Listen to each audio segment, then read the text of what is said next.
Monggo, Romo. Oke. Selamat sore. Sore. Good evening. Buenas tardes. Oke. Apa kabar semua? Baik. Luar biasa. Luar Sehat biasa. ya? Oh, luar Lancar. biasa, betul. Jadi kita ini diikuti dari berbagai negara. Negara yang kelihatan maupun yang tidak kelihatan, yang gaib maupun yang tidak gaib. Baik, saudara-saudara yang terkasih, kelompok kitab suci yang luar biasa, tema yang ditawarkan oleh Bu Risa dan teman-temannya tentunya, yaitu tentang hati kudus Yesus. Itu bagus sekali. Saya tadi mengatakan bagus sekali. Kenapa bagus sekali? Karena kita sebenarnya berbicara mengenai inti daripada keyakinan iman kita kepada Tuhan. Kita bicara mengenai hati. Dan kalau bicara mengenai hati, itu sangat dalam. Bahasa Jawanya jeru banget, dalam banget. Hatiku,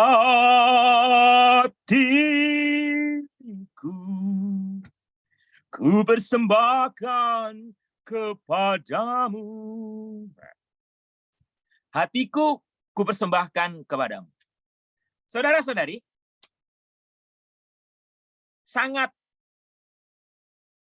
menarik berbicara mengenai hati Yesus yang Maha Kudus. Hati kudus Yesus ini sangat menarik karena apa? Karena justru disinilah kita semua, saya dan Anda, diajak apa? Diajak untuk close. Close itu dekat. Merapat. Menyatu. Deep, dalam, lebih dalam lagi, masuk lebih dalam lagi. Kepada siapa? Kepada Yesus sendiri. Nah, makanya di dalam gereja Katolik, syukur pada Tuhan, gereja memfasilitasi, memberi tempat, bahkan secara liturgi, penghormatan secara khusus hati kudus Yesus. Oke, karena ini kelompok kitab suci, ya kita mengawali dengan kitab suci dulu, Bible dulu, oke? Baik, tolong yang membawa kitab suci, siapkan dari Injil Yohanes, bab 19, ayat 31 sampai 37. Saya ulangi, Bapak-bapak, ibu-ibu, opa-oma, orang-orang muda, Injil Yohanes, bab 19, ayat 31 sampai 37.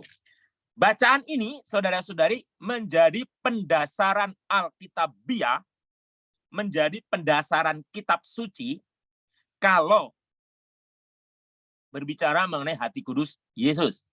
Dan bacaan ini juga sering dipakai kalau gereja merayakan perayaan Ekaristi yang bertemakan hati kudus Yesus. Oke, saya bacakan untuk Anda. Atau salah satu ibu membacanya, boleh? Salah satu ibu atau bapak, silakan. Silakan. Siapa, Bu Risa? Nah, tolong, Len. Silakan. Injil Yohanes bab 19, 31 sampai 37, baca dengan keras dan lantang sampai menggetarkan bumi dan langit. Silakan. Bisa, Len? Ya. Bisa. Karena hari itu hari persiapan, dan supaya pada hari Sabat mayat-mayat itu tidak tertinggal tergantung pada kayu salib, sebab Sabat itu adalah hari yang besar, maka datanglah orang-orang Yahudi kepada Pilatus dan meminta kepadanya supaya kaki orang-orang itu dipatahkan dan mayat-mayatnya diturunkan. Maka datanglah prajurit-prajurit lalu mematahkan kaki orang yang pertama dan kaki orang yang lain yang disalibkan bersama-sama dengan Yesus. Tetapi ketika mereka sampai kepada Yesus dan melihat bahwa ia telah mati, mereka tidak mematahkan kakinya. Tetapi seorang dari antara prajurit itu menikam lambungnya dengan tombak, dan segera mengalir keluar darah dan air. Dan orang yang melihat hal itu sendiri memberikan kesaksian ini, dan kesaksiannya benar. Dan ia tahu bahwa ia mengatakan kebenaran, supaya kamu juga percaya. Sebab hal itu terjadi supaya genaplah yang tertulis dalam kitab suci. Tidak ada tulangnya yang akan dipatahkan. Dan ada pula nas yang mengatakan, mereka akan memandang kepada Dia yang telah mereka tikam. Demikian sabda Tuhan. Baik. Terpujilah. Terpujilah Kristus. Terima kasih banyak, Bu, untuk pembacaan kitab sucinya. Tolong diamati sungguh-sungguh, kalimat yang berbunyi, ya, perhatikan baik-baik.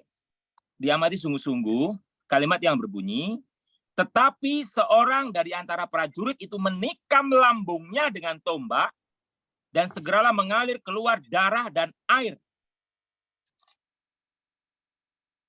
Saya ulangi, tetapi seorang di antara prajurit itu menikam lambungnya dengan tombak, dan segera mengalir keluar darah dan air. Nah, saudara-saudari, inilah yang menjadi pendasaran dari sakramen asasi dari gereja itu sendiri. Yaitu para bapak gereja. Nah, ini perhatikan ya. Karena ini kan kita kan belajar ya, kelompok kitab suci kan belajar. Para bapak gereja di dalam gereja Katolik itu ada bapak-bapak gereja. Ya. Itu memandang air dan darah.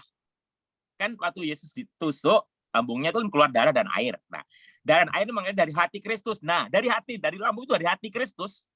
Itu lambang pembaptisan, air itu pembaptisan, dan darah itu dari ekaristi. Nah, ini. Jadi hubungannya erat. Nah, sekarang mulai tahu. Nah, mulai tahu ya. Mulai tahu bahwa kaitannya Yesus yang ditusuk lambungnya dan keluar darah dan air itu sebenarnya melambangkan sakramen-sakramen dalam gereja sendiri. Gitu loh. Nah, jadi sangat close, sangat dekat hati kudus Yesus itu. Nah, makanya disebut dua sakramen asasi gereja.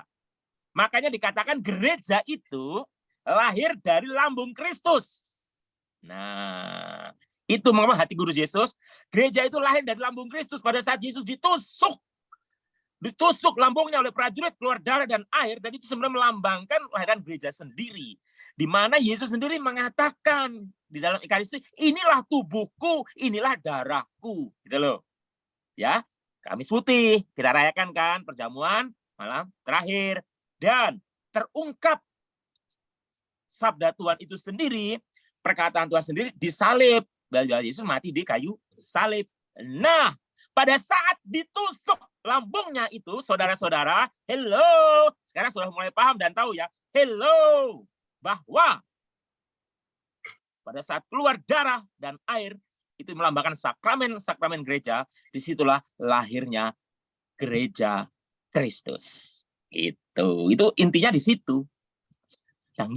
Memang secara formalnya pada saat Yesus mengatakan kepada Petrus, di atas batu karang ini aku mendirikan gerejaku. Nah, tetapi secara sakramental, lebih dalamnya ya, pada saat Yesus ditusuk itu konkret mengalirlah darah dan air, disitulah lahirnya katakanlah sakramen gereja. Gereja lahir dari lambung Kristus, ibarat Hawa lahir pada awal penciptaan dari lambung Adam.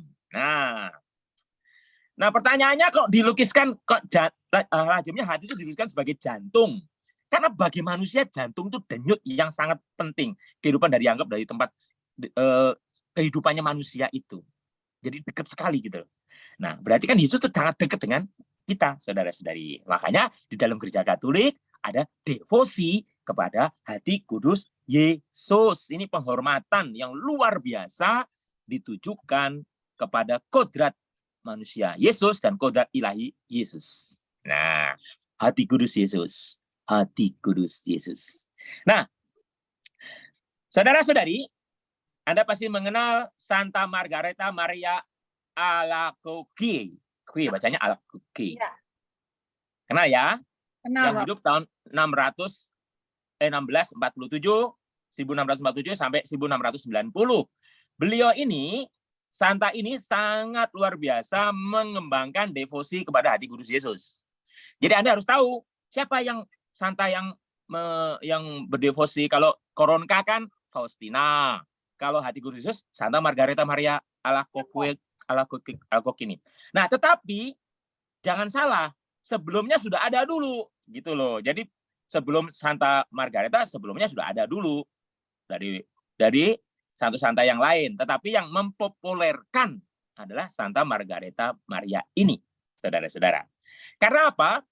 Kenapa? Ini sekarang penting sekali. Mengapa kita menghormati secara khusus hati kudus Yesus? Karena apa? Ini, Bapak-bapak, Ibu-ibu, yang harus Anda pegang sungguh dan Anda mengerti. Karena sikap dingin dan acuh tak acuh dari manusia. Sikap dingin dan acuh tak acuh. Semua sama-sama ikut saya. 1, 2, 3. Ini serius. Bayangkan. Saya mau bertanya nih kepada bapak-bapak, ibu-ibu. Saya mau bertanya. Apakah sikap dingin acuh tak acuh itu benar-benar ada nggak? Ada. Ada. Buktinya. Orang begitu enaknya. Tidak merasa berdosa, bersalah, sebut komuni dengan santainya dan lain sebagainya dan sebagainya. Betul. Itu yang pertama. Kedua, di gereja itu seperti malah mungkin ke tempat menghadap Pak RT lebih sopan daripada pergi ke gereja. Ini. Dan masih banyak lagi. Makanya Yesus menampakkan diri kepada Santa Maria Margareta ini untuk apa? Margareta Maria ini untuk apa? Untuk memberikan pencerahan kepada manusia di mana hatinya sudah dingin. Dan Santa Margareta Maria ini mengalami sendiri sengsara Kristus itu sendiri, penderitaan itu sendiri. Saudara-saudara. Nah, ini. Dan demikian dia begitu gencarnya memberikan pengajaran mengenai penghormatan atau devosi kepada hati kudus Yesus ini, sehingga orang-orang menghormati hati kudus Yesus. Karena dia sendiri begitu mengalami luka yang dalam. Nah, gitu. Karena pesannya luar biasa dari Yesus sendiri kepada Santa Margareta Maria adalah orang harus menghormati hatinya yang maha kudus. Nah, makanya kan gampang hati kudus itu kan ada luka, ada mahkota duri yang menutupi di hati kudus Yesus itu yang tergores oleh luka-luka itu. Nah, saudara-saudari, Yesus mengalami kepedihan yang mendalam. Jadi, 2000 tahun yang lalu, Bapak-bapak, Ibu-ibu, kalau kita bicara mengenai hati kudus Yesus, sebenarnya hati kudus Yesus itu sudah terluka sejak dulu.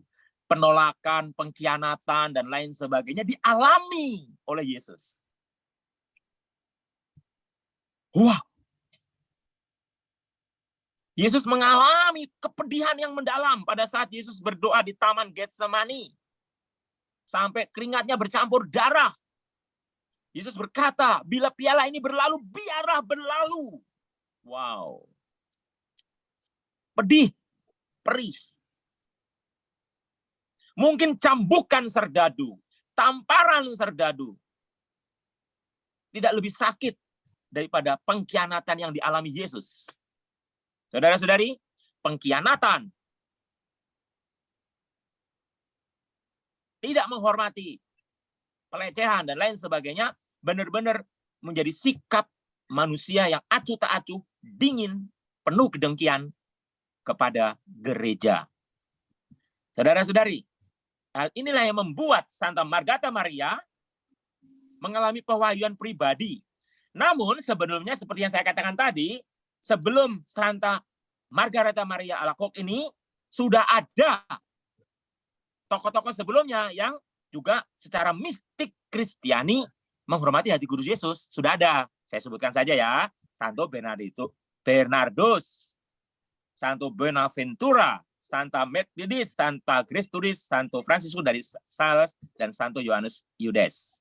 Nah, itu sudah ada. Tetapi seperti yang saya katakan tadi, yang lebih mempopulerkan, yang lebih getol karena mengalami penampakan dari Tuhan Yesus sendiri, yang hatinya terluka, adalah Santa Margareta Maria.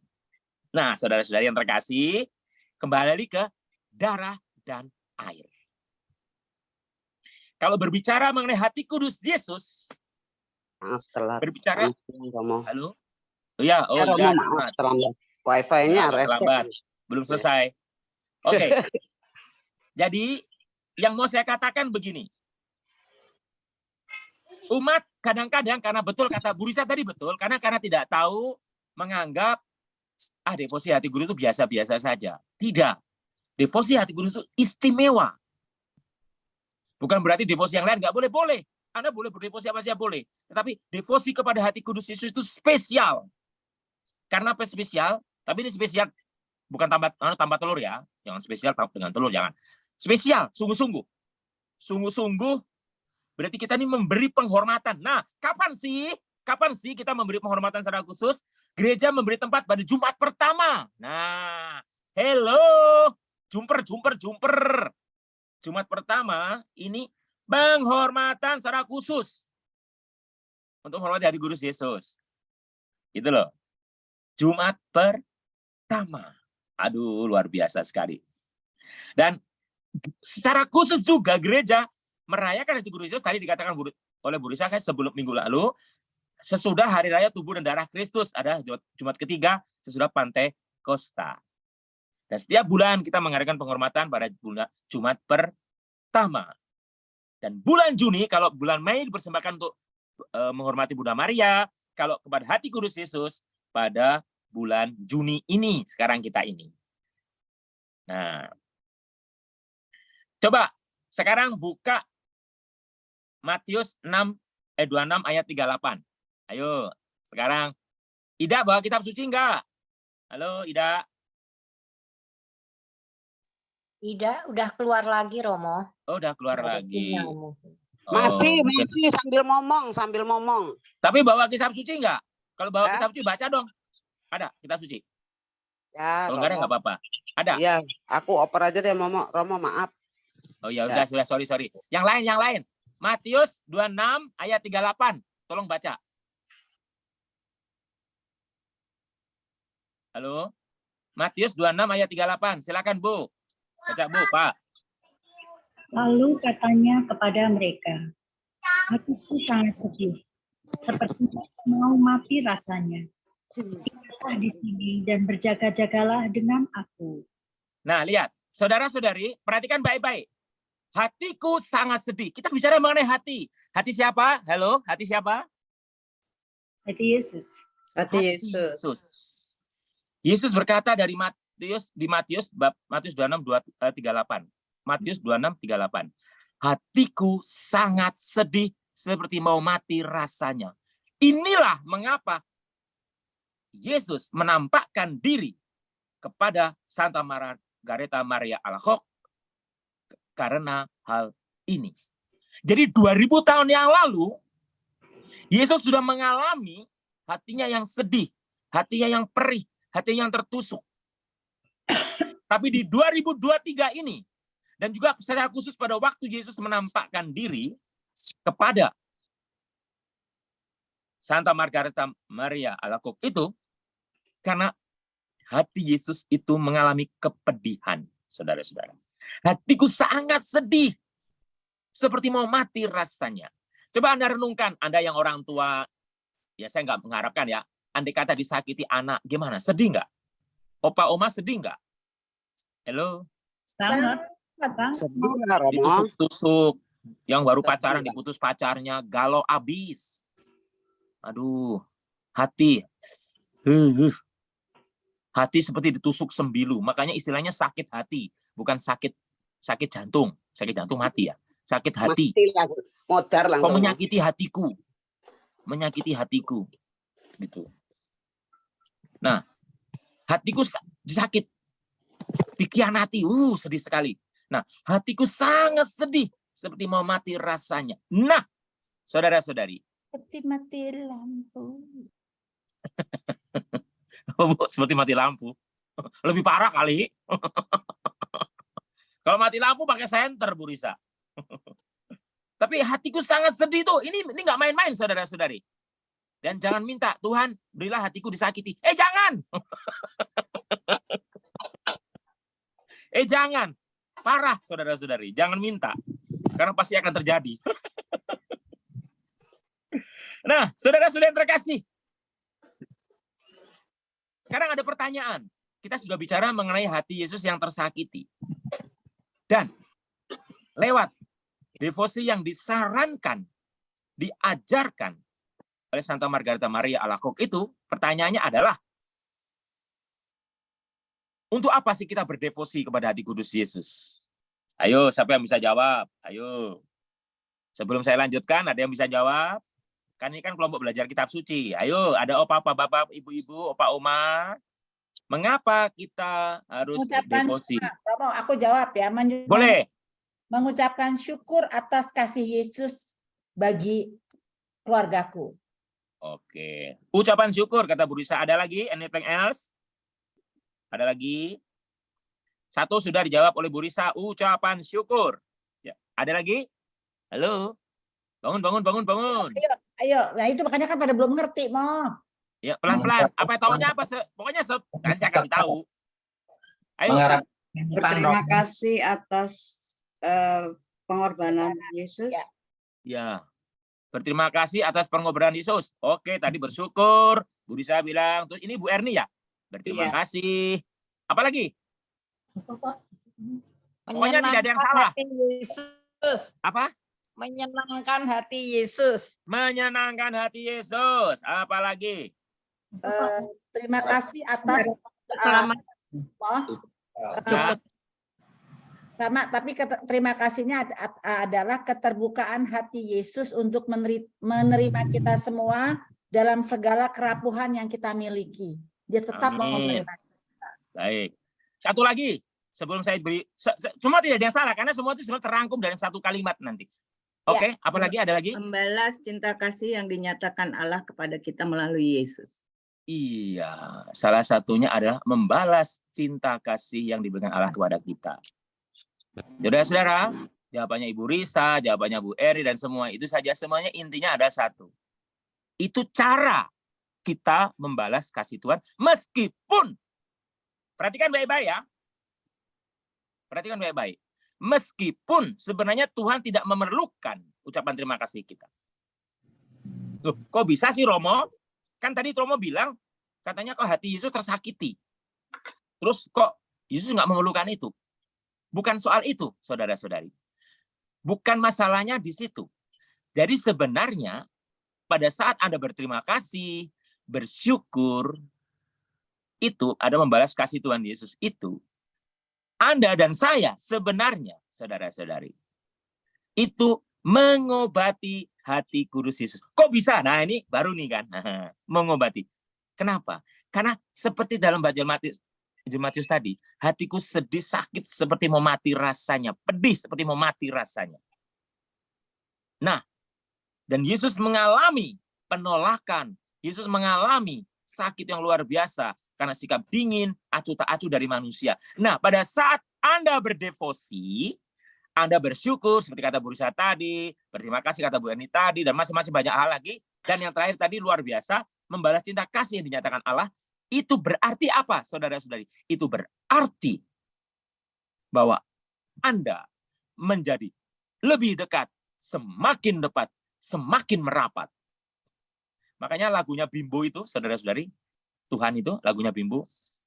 Engkau jauh, aku jauh, engkau dekat, aku dekat. Kalau aku nggak setuju, itu bukan teologi Katolik, saudara-saudara. Itu teologinya non-Katolik. Kalau bahasa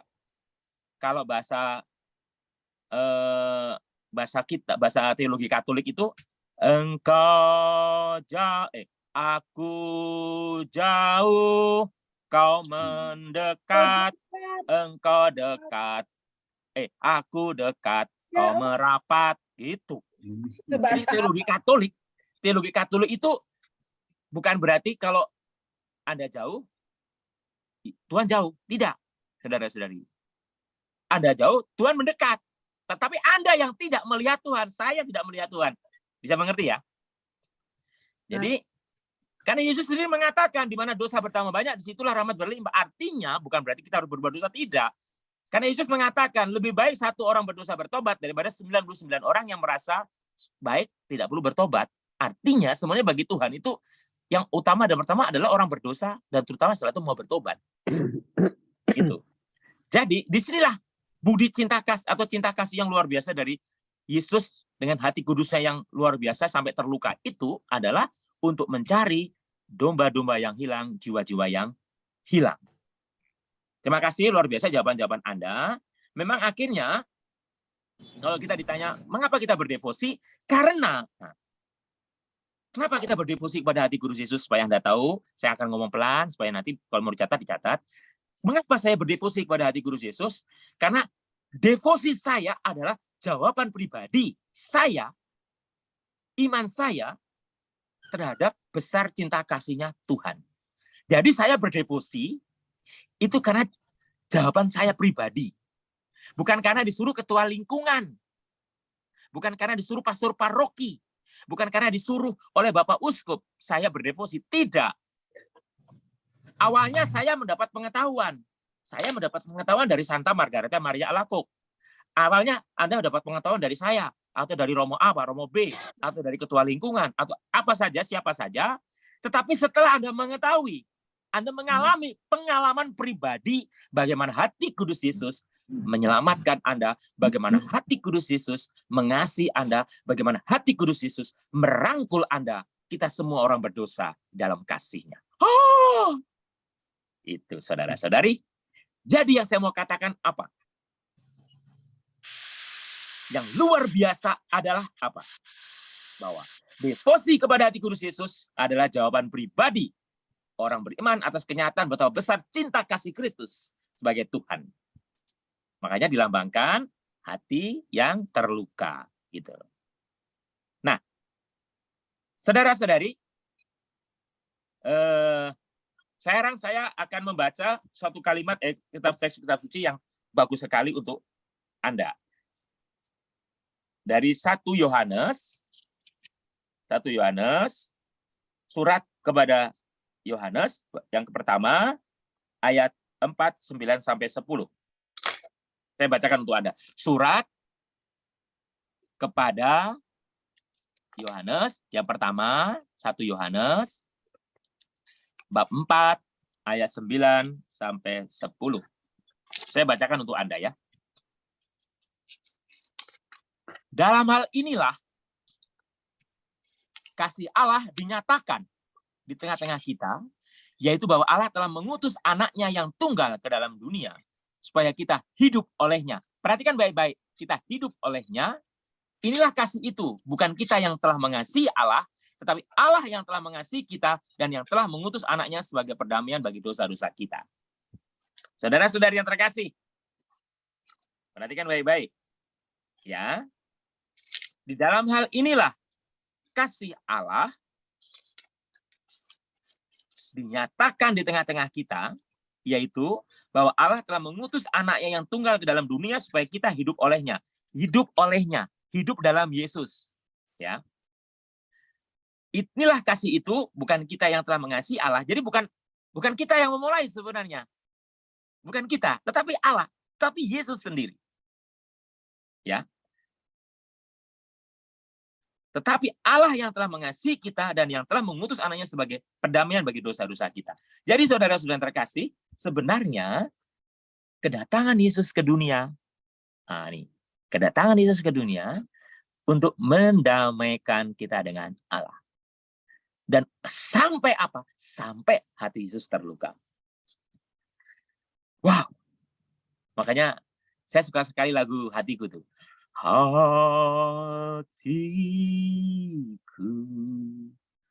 ku persembahkan kepadamu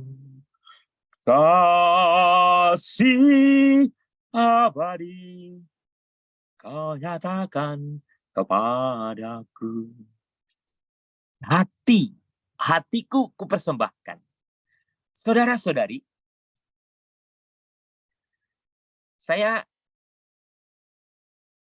hari-hari ini, saya mau tanya dari peserta KKS ini yang selalu mendapat kiriman kitab suci, renungan kitab suci dari saya, angkat jempol.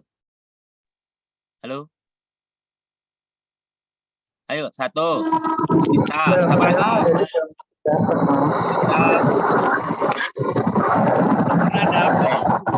Ya. Bisa dan yang lain-lain beberapa selalu mendapat renungan dari saya tiap hari. Begini, Bu Risa dan teman-teman, saudara-saudari, Mama, Ipa Oma, saya pernah ditanya, kok Romo maunya sih? Kalian tuh Dan bisa Anda tahu, heran. Saya sudah tekan nggak mau keluar. Jahat dia ke saya.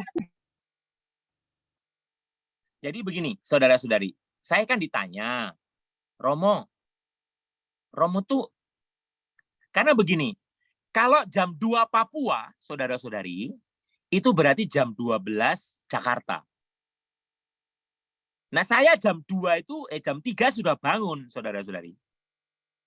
Berarti jam 1 Jakarta.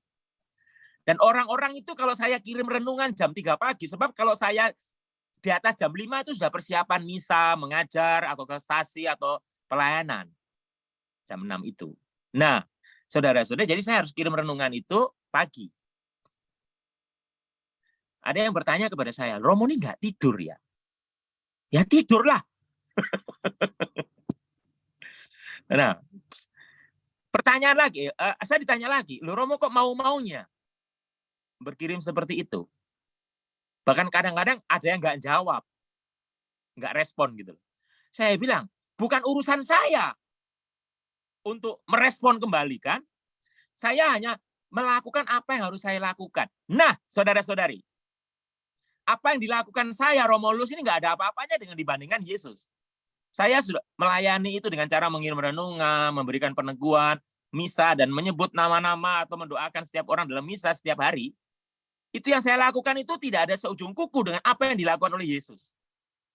Karena begitu besar kasih Allah sampai mengutus Yesus putranya. Nah, memberikan kasih yang luar biasa. Karena Deus Caritas Est, Allah adalah kasih.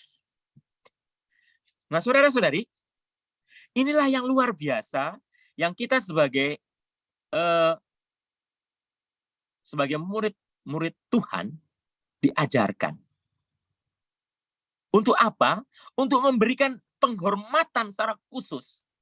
Dengan apa? Dengan selalu berbuat baik. Selalu Romo ini teori, bagaimana bisa? Hei, Anda, saya ini murid Kristus. Bukan murid Lucifer. Anda dan saya ini murid Kristus. Bukan muridnya Beelzebul. Saudara-saudari. So, ya kita harus melakukan apa yang Yesus Kristus ajarkan. Teori Romo. Memang teori, tapi kita mempraktekkannya. Benar, orang mengatakan teori. Memang teori, ini kan kita diajarkan teorinya ini. Dan kita harus praktekkan.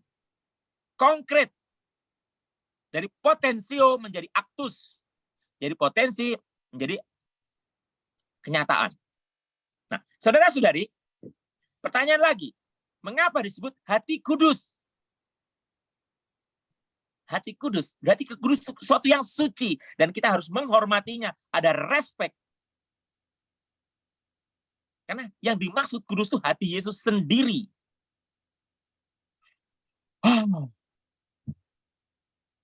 Nah, bagaimana cara kita agar kita selalu bisa berbuat baik? Anda, saya kalau mau berbuat baik, jalan satu-satunya, tidak ada jalan lain kalau tidak, kalau mau berbuat baik, itu diawali dengan berhubungan secara pribadi dengan Tuhan. Berdialog secara pribadi dengan Tuhan. Puji Tuhan, ada kelompok kitab suci ini yang digagas oleh Bu Risa dan teman-teman ini bagus sekali. Bagus sekali bagaimana Romo untuk menyadarkan entah lewat Romo A, Romo B atau pembicara A, pembicara B. Untuk apa? Untuk kita memiliki relasi intim pribadi dengan Tuhan. Hati ke hati dengan Tuhan. Saudara-saudari, dari awal saya mengatakan hati. Pertanyaannya adalah, kok hati toh? Hati itu bukan kata, saudara-saudara. Melainkan tanda kasih. Jadi, hati. Hati itu tanda kasih, bukan kata hati, tapi tanda kasih. Tanda kasih dari siapa? Dari Allah sendiri. Hati itu tanda kasih dari Allah sendiri, saudara-saudari. Itu tanda cinta dari Allah. Makanya jawabannya juga tanda hati. Hati kita juga, betapa hatiku berterima kasih Yesus. Kau mengasihiku, kau memilikiku. Hanya ini Tuhan. Nah, hanya ini hati Anda pun ada persembahkan. Nah, kalau Anda punya disposisi sikap seperti itu, Anda punya disposisi batin seperti itu, maka hello, Anda akan selalu rindu berbuat baik. Saya ulangi, saudara-saudari. Kalau Anda menjalin hubungan yang akrab dengan Tuhan, Anda berelasi akrab dengan Tuhan, Anda menjalin hubungan pribadi, intimitas dengan Tuhan, Tuhan Yesus. Hati Anda didekatkan every day, maybe every time, only for Jesus, hanya untuk Tuhan Yesus. Maka saya katakan kepada Anda,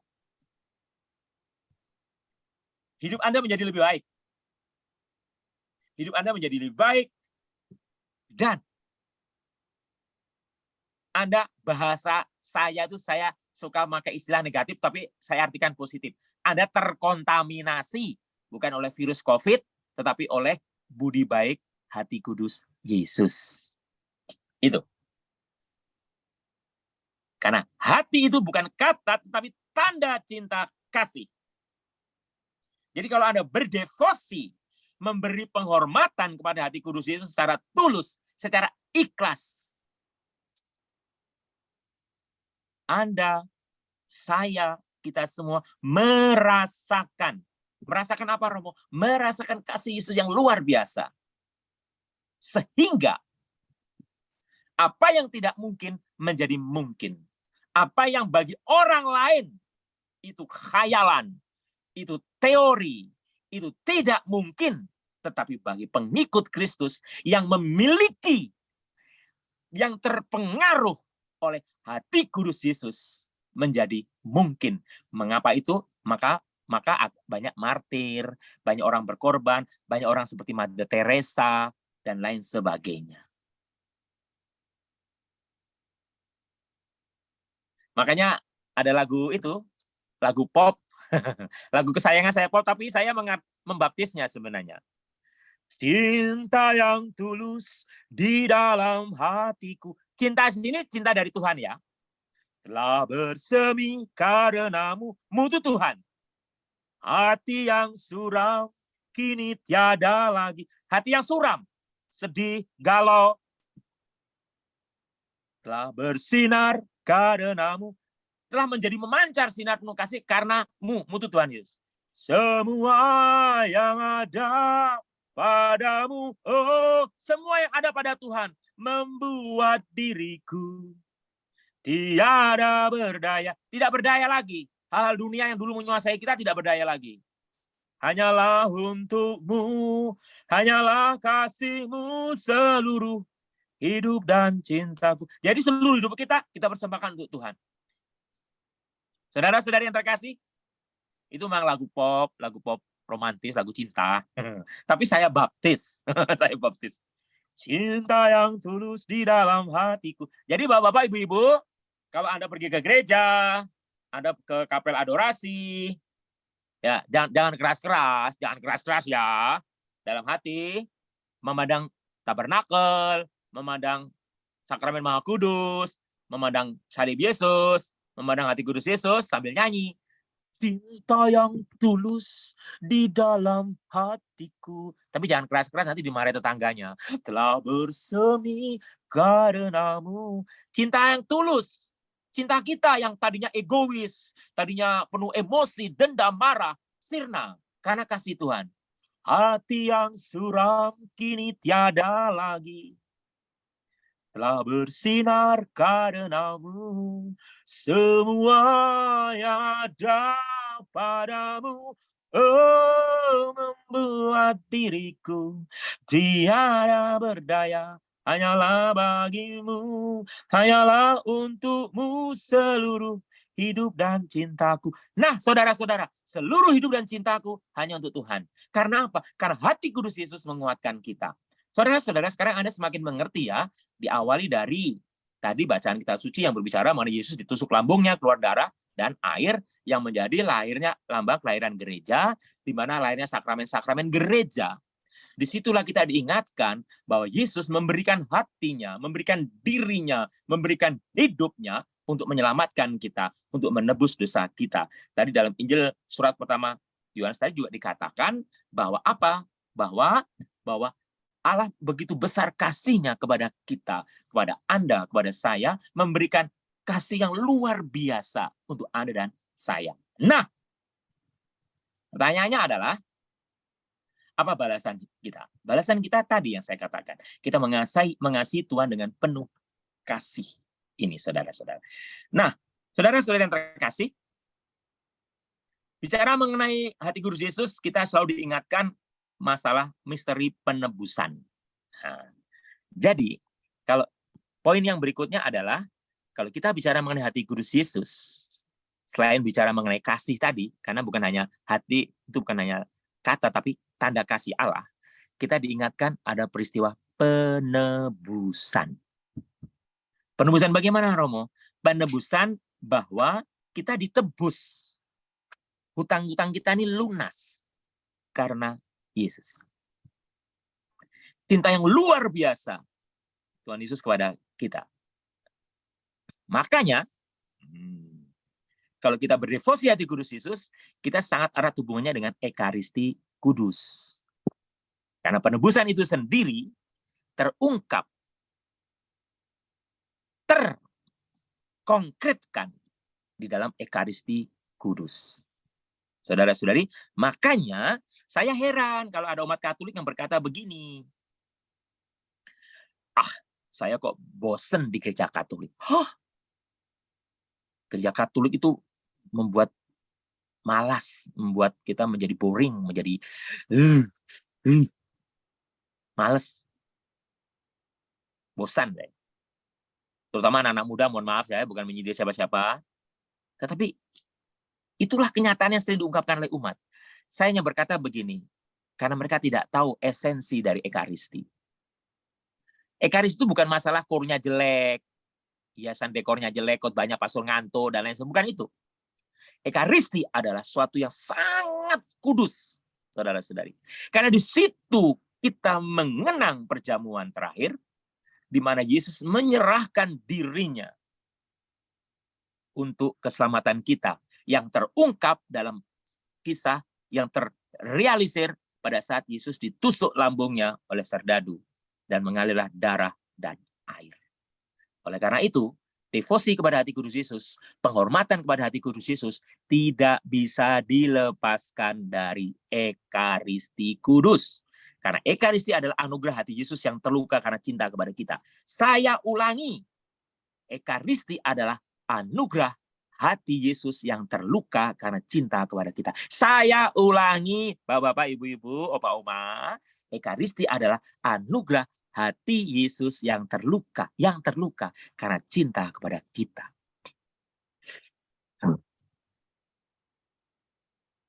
Cinta yang tulus di dalam hatiku telah bersemi karenamu. Itulah balasan kita. Cinta kita yang tulus kepada Tuhan bersemi karena Tuhan Yesus. Saudara-saudari yang terkasih, kalau hati kita dingin, acuh tak acuh, cuek kepada gereja, Yesus sedih, saudara-saudari. Yesus sedih, Yesus terluka. Oleh karena itu, saudara-saudari, semoga setelah mengikuti permenungan di dalam Zoom ini, Anda bersemangat. Anda tahu Paus ke-6. Paus ke-6 menyatakan bahwa devosi hati kudus Yesus mendapat tempat yang istimewa. Bahkan berkaitan juga dasarnya adalah misteri suci Ekaristi. Nah, saya ulangi ya. Jadi Paulus 6, tadi kan saya ngomong kaitannya devosi hati kudus Yesus dengan Ekaristi Kudus. Nah, itu digarisbawahi lagi oleh Paulus 6. Bahkan Yohanes Paulus kedua, nah ini, memberi penekanan pada Ekaristi itu sendiri. Penghormatan terhadap hati Yesus yang terluka merupakan menjadi perutusan pokok gereja. Penghormatan terhadap hati kudus Yesus yang terluka menjadi tugas perutusan pokok gereja, yaitu berani memberikan kesaksian mengenai belas kasih ilahi yang tanpa batas. Saya ulangi Bapak-bapak, Ibu-ibu, Paulus ke-6 menyatakan bahwa penghormatan hati kudus Yesus itu tidak bisa lepas dari misteri suci Ekaristi, dan ditekankan kembali oleh Yohanes Paulus kedua yang mengatakan bahwa penghormatan terhadap hati kudus Yesus di dalam Ekaristi Kudus itu merupakan juga bagian dari perutusan pokok gereja memberikan kesaksian kasih Allah yang tidak ada batasnya. Nah, tadi saya bicara mengenai ensiklik. Dalam gereja ada ensiklik, namanya ensiklik itu yang dikeluarkan Paulus, Hauritis Aquas. Hauritis Aquas, ensiklik Hauritis Aquas, yang merupakan ajaran mengenai devosi pada hati kudus Yesus untuk mengembangkan penghormatan terhadap hati Yesus yang Maha Kudus dan salib suci. Hati Yesus yang Maha Kudus dan salib suci. Saudara-saudara yang terkasih, disinilah yang luar biasa, yang dahsyat dari pengenalan kita terhadap hati kudus Yesus adalah kita diingatkan bahwa ada tugas pokok gereja. Bahkan oleh ensiklik Hauritis Aquas ditekankan dalam ensiklik ini bahwa tugas perutusan gereja itu yang mendapat penekanan dari Yohanes Paulus kedua itu menjadi tugas kita juga, memberikan kesaksian kasih Allah yang tidak ada batasnya, unlimited kuotanya, gitu loh, tidak ada batasnya. Nah, saudara-saudara yang terkasih, cinta tanpa batas, wow, terungkap dalam karya penebusan Yesus Kristus. Saudara-saudari, ini sangat menarik dan sangat indah bagi saya pribadi sebagai pastor ini. Seperti Anda ketahui kan saya jadi pastor belum lama, Bapak-bapak, Ibu-ibu, baru 26 tahun kan. Dan saya juga heran, jadi pastor kok, ya tadi Bu Risa bilang, maunya sendiri di Papua. Enggak, saya diutus. Tapi ya, saya jalankan dengan enjoy-enjoy aja sih. Meskipun kadang banyak problem, ada masalah atau apa dan sebagainya. Tapi saya jalani aja. Jalan aja, mengalir aja. Mengalir. Karena saya percaya, mengalirlah kuasa Roh Kudus. Baru juga kuasa Roh Kudus akan mengalir dalam diri saya. Ya, setiap saat, setiap waktu. Baik, sementara sesi satu saya putus dulu. Nanti ada bagian keduanya. Saya mau bertanya, mungkin ada yang mau bertanya. Silakan. Halo. Halo, ada yang mau bertanya enggak? Kalau ngomong saya terlalu cepat, mohon maaf, nanti ada di akhir pertemuan ini akan saya beri kesimpulan. Jangan takut khawatir, Bu Risa. Ada kesimpulan, ada summary. Oke, ada yang bertanya? Aku cuma mau cerita kisah, Romo, boleh nggak? Oh, boleh. Oh ya, bukan hanya bertanya, boleh beri kesaksian. Boleh. Bukan silakan. kesaksian, mau bercerita mungkin bisa menjadi bahan pemikiran tentang hati kudus Yesus ini. Gini ya, Romo. Katanya Tuhan Maha Tahu. Artinya tahu dong manusia akan jatuh dalam dosa. Oke. Terus kenapa Tuhan tetap menciptakan manusia? Itu pertanyaannya, ya. Oke. Nah, itu pertanyaannya. Nah, jika ada orang yang bertanya seperti itu, kita akan bertanya balik kepada orang itu. Suatu hari, anak yang kita sayangi masih baby, masih 2-3 bulan. Baby banget, tahu kan? Kita lagi gendong baby, bayangin nggak? Suatu hari, anak yang kita sayangi yang masih bayi akan buat kesalahan nggak sama kita nantinya setelah dia besar? Itu pertanyaannya. Pasti orang itu jawab, pasti dong, ya kan? Bahkan tadi Romo udah bilang, kita tuh sering disakiti, anak tuh sakit rasanya, betul kan? Akan menyakiti hati kita nggak? Itu anak yang kita gendong dalam usia baru 2 bulan itu.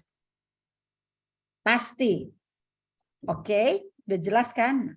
Pertanyaannya, tapi kenapa kita tetap memutuskan mau punya anak? Kalau kita udah tahu anak kita pasti akan nyakitin kita. Kenapa kita memutuskan mau tetap punya anak? Jawabannya tentunya karena rasa cinta kita yang lebih besar kepada anak kita daripada kesalahan yang akan anak kita lakukan kepada kita. Itu jawabannya. Kita putuskan untuk mencintai anak kita, begitu juga dengan Tuhan. Sama, Tuhan juga seperti itu. Tuhan sudah tahu. Tuhan udah tahu belum? Tadi kan aku bertanya itu. Tentu Tuhan sudah tahu. Bahkan sebelum dunia diciptakan, Tuhan sudah tahu kalau manusia itu akan jatuh dalam dosa, bahkan melawan Dia. Tapi kenapa Tuhan tetap memiliki untuk menciptakan manusia? Kenapa Dia tetap mau menciptakan kita? Kembali sama seperti kita, tapi ini beda, lebih besar. Karena cintanya terlalu besar kepada kita dan lebih besar dari kesalahan yang manusia buat.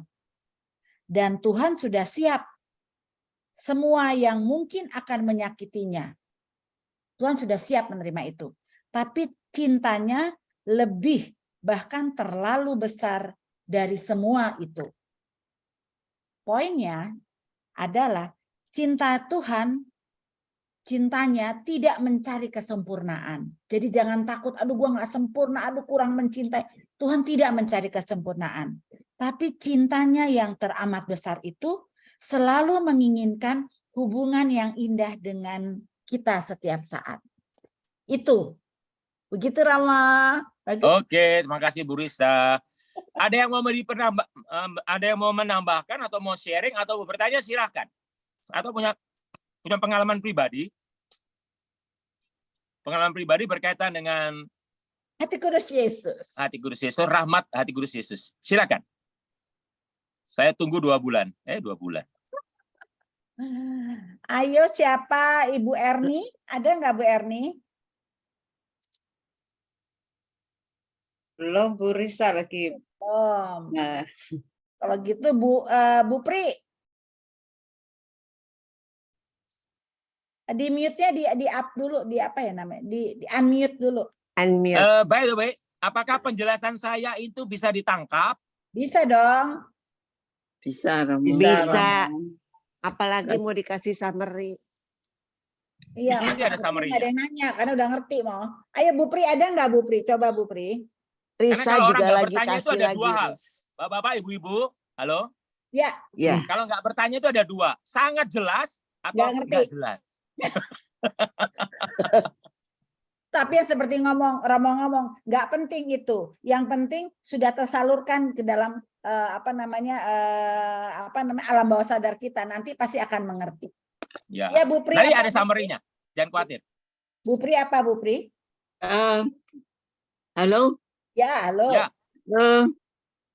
Kalau kita melihat bahwa cinta Allah itu tanpa batas, jadi kita nggak usah takut-takut ya kalau berbuat dosa. Gimana itu, Bu? Mau? Oke. Baik. Begini, Bu Pri yang tanya ya. Ya. Ya. Tapi dengan Tuhan nggak boleh coba-coba, Bu. Jangan mencobai Tuhan Allahmu, Bu. Ya, gitu. Jadi begini, betul. Kasih Allah tanpa batas, tetapi bukan berarti manusia boleh seenaknya sendiri berbuat dosa. Karena apa? Ingat sabda Tuhan Yesus. Putra manusia datang seperti pencuri di tengah malam, tidak ada yang tahu. Saya menggarisbawahi apa yang dikatakan Bu Risa tadi, betul, bahwa Tuhan itu tahu akan terjadi pengkhianatan, akan begini-begini, Tuhan tahu. Tetapi kok tetap menciptakan manusia, karena kasih yang luar biasa tadi. Dan satu hal, saudara-saudara yang terkasih, anugerah yang luar biasa dari Tuhan adalah yang namanya kehendak bebas. Di sinilah manusia memutuskan saya mau masuk surga atau masuk neraka, manusia memutuskan. Karena Tuhan tuh bermaksud semuanya masuk surga. Karena penebusan Tuhan Yesus itu untuk semua, bahkan untuk seorang berdosa juga. Tetapi sampai di akhir hidupnya kalau manusia itu bertegar tengkuk dengan dosa, ya dia yang mengambil keputusan sendiri, bukan karena kasih Allah. Gitu. Jadi Bu Pri, kalau ada yang mengatakan begini, kan Tuhan Maha Kasih, jadi kita nggak masalah yuk berbuat dosa yuk. Ya, oke. Mungkin kalimat itu sering dikatakan orang-orang yang tidak percaya pada Tuhan. Tuhanmu kan Maha Belas Kasih. Jadi kita tuh diejek, kita dibully. Orang Katolik kan percaya bahwa Tuhan itu Maha Kasih. Yuk kita berbuat dosa tuh. Jadi kamu bebas berbuat dosa. Nanti kalau sudah itu bertobat. Ya kalau kita tahu kapan kita bertobat. Pertanyaannya kan begitu. Tahukah kapan kita bisa bertobat? Kalau nggak ada sempat. Begitu loh. Karena kecelakaan itu, peristiwa kecelakaan, jatuh pesawat, atau apa kan datangnya tidak direncanakan. Kita tidak tahu kapan kita bertobat. Ini masalahnya. Begitu. Kasih Allah tanpa batas, ya. Kasih Allah luar biasa, ya, betul. Persis yang dikatakan Bu Risa tadi juga betul. Tapi makanya saya tadi mengatakan dengan Tuhan jangan coba-coba. Coba-coba kok dengan Tuhan. Gitu. Gitu ya, Bu Pri? Ya. Kasih Bu Pri. Ini Romo, saya tuh akhir-akhir ini kok orang membunuh sesamanya kok enak aja, itu apa mempunyai pikiran bahwa Tuhan nanti pasti mengampuni kita gitu, Romo. Oh tidak, mereka tidak berpikir seperti itu, Bu, karena mereka tidak percaya Tuhan, Bu. Oh iya. Mereka tidak percaya. Kecuali ya. Jadi begini, Bapak-bapak, Ibu-ibu. Begini, sekarang ini aliran-aliran sesat, jadi luar biasanya setan pengaruh kegelapan adalah mempengaruhi manusia, pikiran manusia untuk satu, mengatakan seperti yang dikatakan Bu Pri tadi, Tuhan kan Maha Kasih, nanti mengampuni, itu satu. Itu keberhasilan secara setan. Setan untuk apa? Mempengaruhi manusia untuk berpikir bahwa tenang saja, berbuat dosa terus, kan Tuhan nanti mengampuni, aman, tenang. Itu yang pertama. Yang kedua adalah mengatakan Tuhan tidak ada. Itulah keberhasilan kaum ateis. Gitu loh. Sehingga di luar negeri, terutama di luar negeri ya, di Amerika, di Eropa ya, saya waktu di Roma ya saya melihat sendiri begitu banyak. Di Italia itu orang yang tidak pergi ke gereja banyak. Oh iya, banyak sekali. Nah itulah keberhasilan mereka. Oke. Next. Oke, Tuhan. Next. Ada yang sharing dong? Sharing dong. Sharing dong. Halo. Bagi-bagi pengalaman. Tadi masak di dapur, masak apa, tiba-tiba ada inspirasi apa, begitu.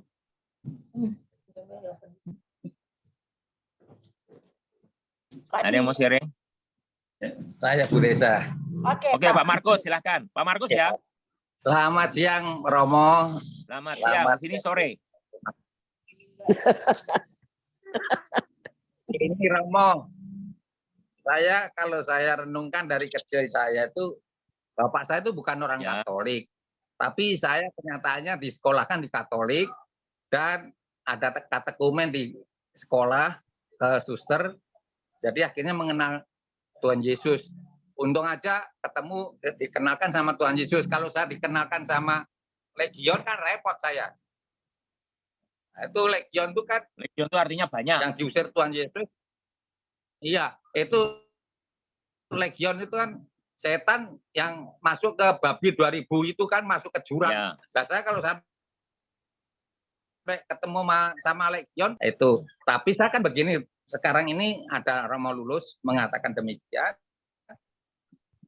Bapak saya yang bukan Katolik itu sudah meninggal. Saya kan masih bertanya nih, ragu-ragu apakah bapak saya itu bisa di surga atau tetap di neraka.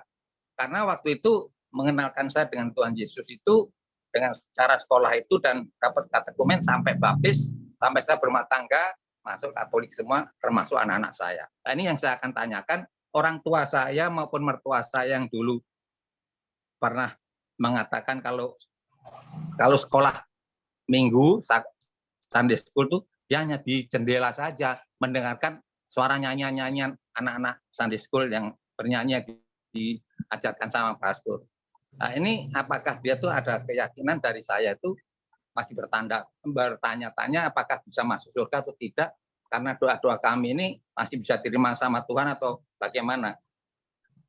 Kira-kira jawaban dari Romo. Terima kasih Romo, hanya itu aja. Iya, terima kasih Pak. Kita beri tepuk tangan untuk Pak Markus. Halo. Baik, saudara-saudari yang terkasih. Pertanyaan bagus sekali dari Pak Markus. Pak Markus, saudara-saudari, jadi Ya. dulu bukan sekarang. Dulu itu di dalam gereja memang menganut kepercayaan extra ecclesia nulla salus. Extra ecclesia nulla salus. Artinya apa? Di luar gereja tidak ada keselamatan. Ya. Tetapi setelah Konsili Vatikan kedua yang dicanangkan oleh Paus Yohanes ke-23, karena sifat gereja yang kemudian sudah aggiornamento itu artinya apa dalam bahasa Italia itu membuka pintu. Membuka sehingga angin segar masuk, dan dalam dokumen-dokumen gereja ada Nostra Aetate, Agentes, dan sebagainya, itu mengatakan demikian. Orang yang tidak percaya kepada Kristus, orang yang tidak mengenal Kristus, tapi hidup seturut ajaran Kristus, meskipun tidak mengenal Kristus, tidak jauh dari keselamatan. Jadi pertanyaan Pak Markus tadi, apakah orang tuanya, ataukah saudara-saudaranya lain yang non-Katolik, berada di surga atau neraka?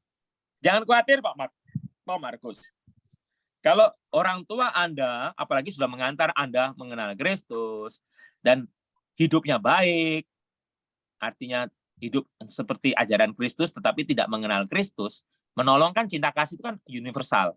Itu yang Kristus ajarkan. Nah, itu juga tidak jauh dari keselamatan, artinya bisa saja selamat. Bisa selamat. Begitu Pak Markus ya? Halo? Halo? Ya. Terima kasih Romo. Belum Terima selesai, kasih. sabar. Belum selesai Pak Markus, sabar. Belum selesai. Nah, Ya. nah, saya hanya mau mengatakan begini Pak. Saya ulangi ya Pak ya.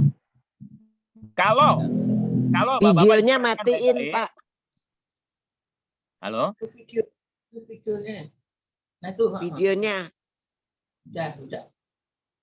Udah. Kalau Bapak-Bapak, Ibu-ibu, kalau apa? Kalau orang-orang yang belum mengenal Kristus semua masuk neraka, berarti kan ya Tuhan kejam sekali toh.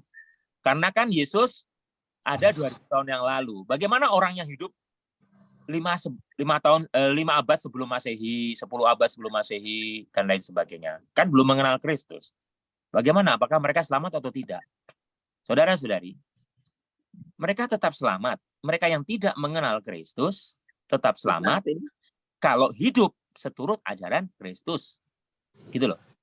Dan mati, kalau orangnya sudah mengenal, kebalikannya.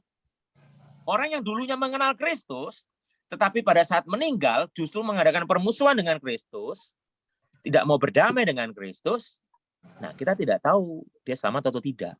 Begitu. Bisa dilihat ya.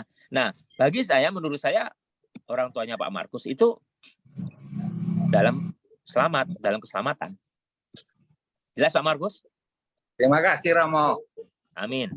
Tetap doakan saja Pak, bisa saja Pak. Enggak salah Bapak mendoakan orang tua Anda. Itu ya. Selamat sore Romo Tulus. Sore, Bu lulus Rita. Bu, bukan tulus Bu, lulus. Oh ya lulus. Lulus Selamat SD, ya. lulus SMP. Ya. Terima kasih. Romo, ya ketika saya ikut jumper ya, Jumat pertama, itu ketika Romo menjunjung tinggi-tinggi hati kudus Yesus dengan ada hosti di dalamnya dan yang indah Sakramen Maha Kudus. Ya, Maha Kudus yang dibalut dengan apa? Pelung. Ya, seperti itu. Terus saya selalu berdoa ya.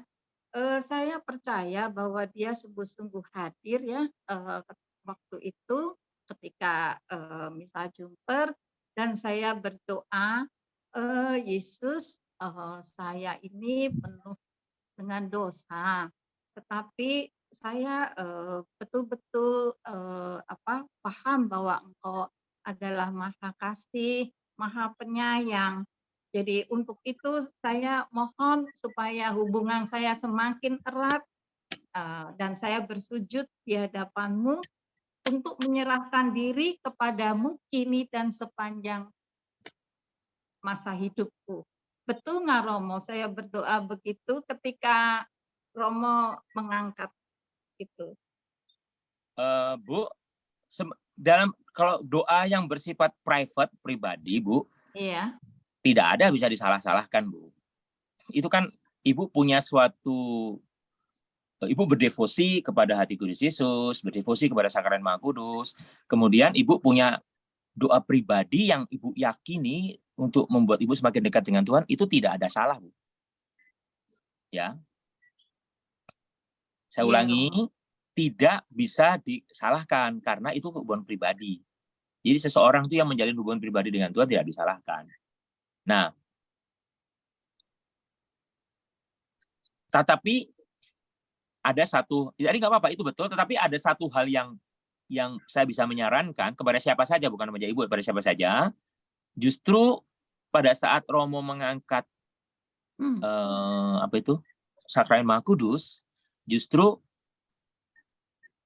itulah waktu yang paling baik untuk kita menyerahkan diri kepada Tuhan. Saya ulangi, bukan hanya pada saat jumper saja, pada setiap Ekaristi, pada saat Romo mengangkat tubuh dan darah Kristus, karena itu betul-betul tubuh Kristus, betul-betul darah Kristus. Pada saat Romo mengangkatnya, yang paling bagus adalah keheningan.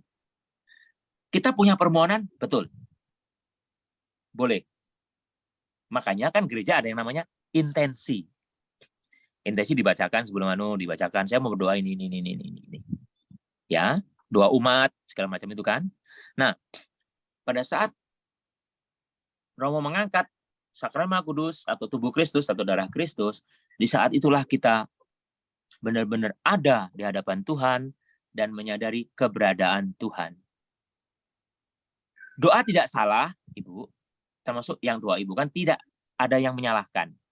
Cuma saya memberikan saran, sebaiknya doa itu sebelum Yesus itu diangkat, sakrament Maha Kudus diangkat. Karena pada saat sakrament itu diangkat, yang paling bagus menurut saya adalah kita menyatukan diri dengan momen di mana Romo mengangkat itu. Saya katakan sekali lagi, yang Ibu doakan tidak salah. Betul. Hanya saran ya. Timingnya gitu loh, Bu. Waktunya yang paling tepat adalah kalau pada saat Romo mengangkat tubuh Kristus atau sakrament Maha Kudus, saat itu pandanglah. Jadi kalau Ibu punya luka batin, Ibu punya kesedihan, saudara-saudara punya masalah berat, pandang Yesus. Pandang dengan penuh ketulusan. Saya ada di hadapan-Mu Tuhan, pandang, hening. Begitu. Begitu ya? Iya. Itu. Tapi tidak salah, doanya tidak salah. Tidak salah, betul. Bagus. Jadi Ibu punya hubungan pribadi dengan Tuhan, itu hubungan pribadi. Nah, hubungan pribadi itu dipertajam lagi, didekatkan lagi, diperdalam lagi pada saat tubuh Kristus itu diangkat. Pada saat sakrament Maha Kudus itu diangkat. Sehingga pada saat sakrament Maha Kudus diangkat, Ibu, Bapak-bapak, saudara-saudari kita semua, saya, Anda, kita semua menyadari kehadiran Tuhan. Hadir di hadapan Tuhan. Hening. Pikiran tidak kemana-mana. Jangan sampai ngalamun. Hening. Rugi kalau ngalamun. Makanya kan ada teng. Nah, ingat? Bel itu fungsinya apa? Bukan gaya-gaya itu. Suruh bangun. Supaya Anda nggak ngalamun. Hello. Bagus, Bu Ina. Terima kasih. Ya, Bagus. terima kasih Oke. Romo. Tapi memang jumper tuh lebih kusuk tuh ya, waktu ketika mengangkat selain ditutup dengan selembar kain putih, diasapin dengan dupa. Aduh, benar-benar terasa seperti dekat banget seperti itu. Itu yang saya alamin ya. Kadang kalau ada masalah yang berat, kadang bisa nangis gitu. Nangis Iya. dari itu. Makanya kan langsung Dupa. dilanjutkan lagu itu, Bu Ina, langsung dilanjutkan lagu Tantum ergo sacramentum. Iya, langsung. Veneremur cernui et antiquum documentum. Hafal Romo kok. Ya, itu Oke. tambah diiris-iris lagi tuh hatinya tuh kalau ada Iya. lagu itu. Iya. Kayak Inggris bawang.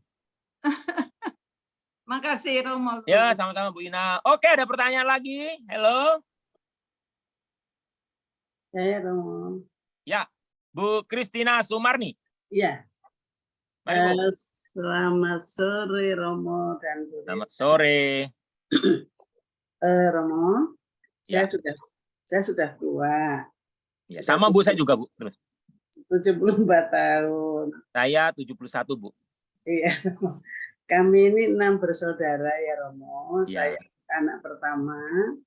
Terus semuanya perempuan kecuali satu-satunya laki-laki adik saya. Nah, kami dulu di kampung itu SD-nya negeri semua, SMP-nya Katolik semua, SMTA-nya itu campuran. Nah, saya begitu SMP itu melihat suster keluar masuk gereja, karena sekolah saya berdampingan dengan gereja, saya merasa sudah terpanggil ingin sekali menjadi Katolik gitu. Nah, waktu SD itu kami semua ngaji Romo, tapi belum sholat ya. Terus kedua orang tua saya itu Islam tapi abangan, belum menjalankan sholat waktu itu.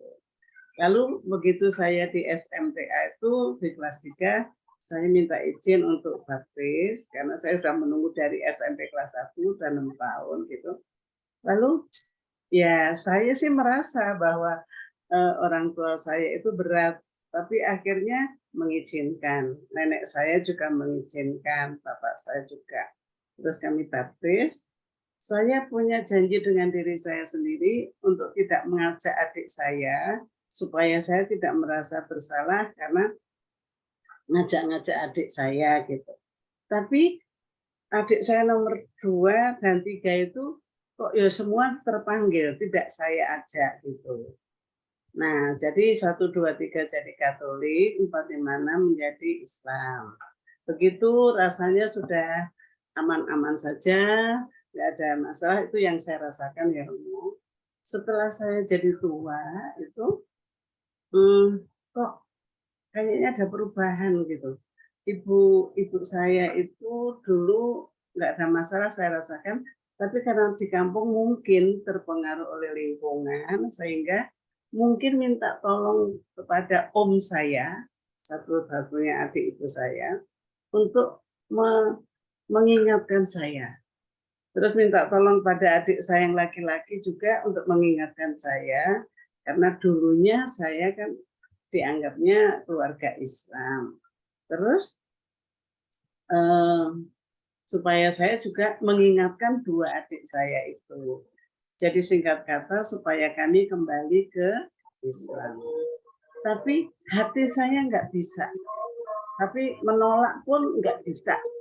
Jadi saya waktu itu ya menjawab secara diplomatis saya pada om saya, pada adik saya bahwa itu iman, jadi tidak bisa saya begitu saja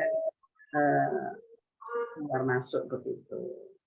Terus yang saya tanyakan, apakah saya ini tergolong murtad atau tidak? Tapi saya belum menjalankan sholat, belum menjadi Islam yang taat, yang aktif itu. Adik saya dua-duanya juga belum yang sama dengan saya gitu. Apakah saya murtad? Saya merasa tidak, karena saya belum menjalankan sholat, dan saya kalau memang itu dianggap murtad, apa hukumnya? Terus apa hukumannya atau sanksinya gitu. Dan kedua orang tua saya itu sudah tidak ada. Nah, waktu mulainya dulu ibu saya suka mengucapkan Natal, mengingatkan saya kalau tidak gereja misalnya, karena tidak tahu bahwa ke gereja itu ada beberapa jadwal ya Romo.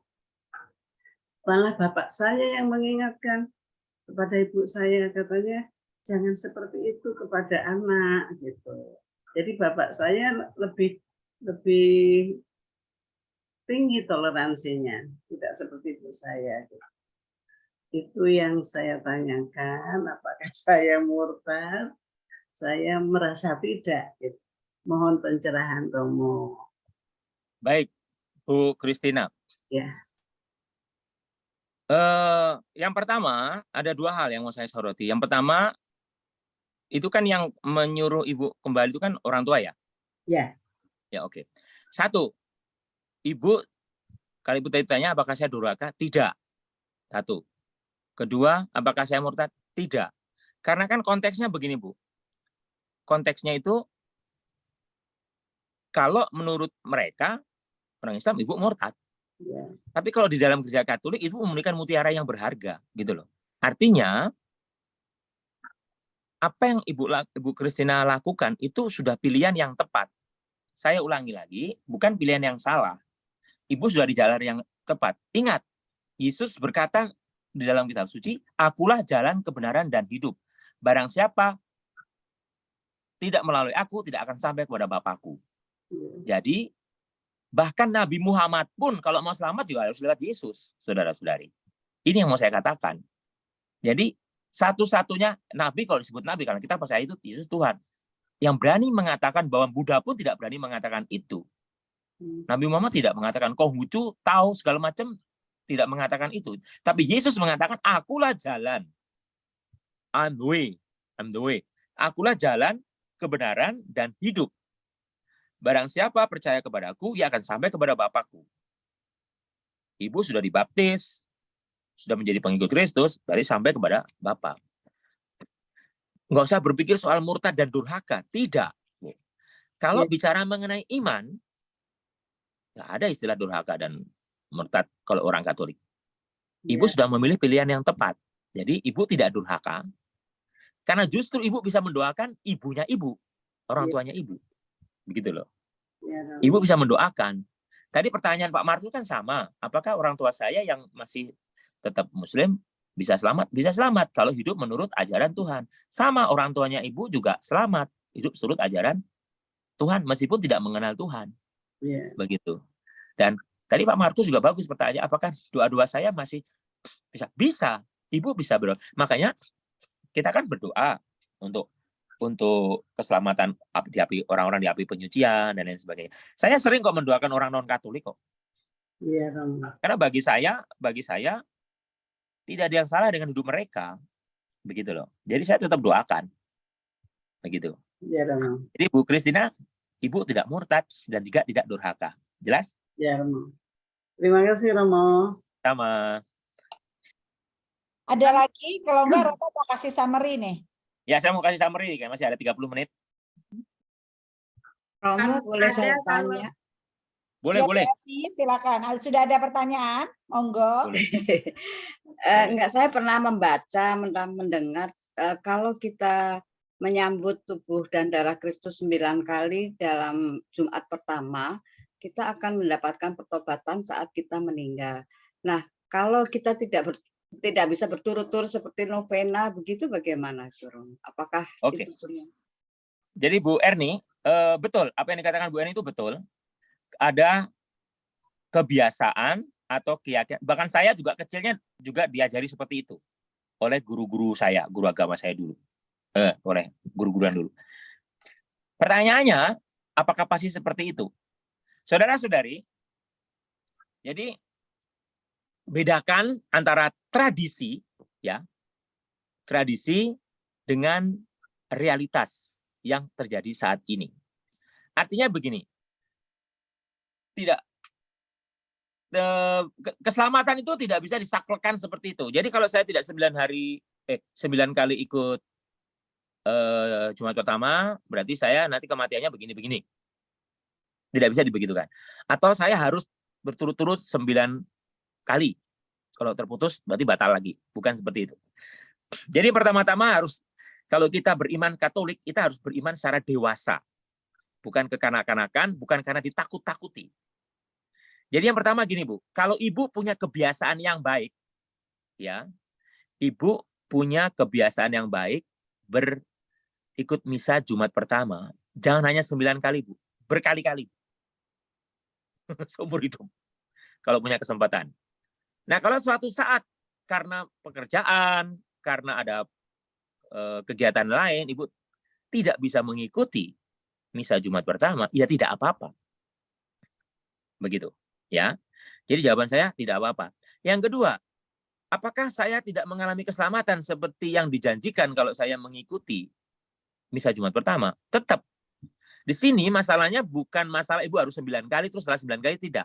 Jadi kan orang berpikir gini, ya saya akan 9 kali, setelah 9 kali saya tidak lagi. Apalagi juga kacau lagi kan pemikiran seperti itu.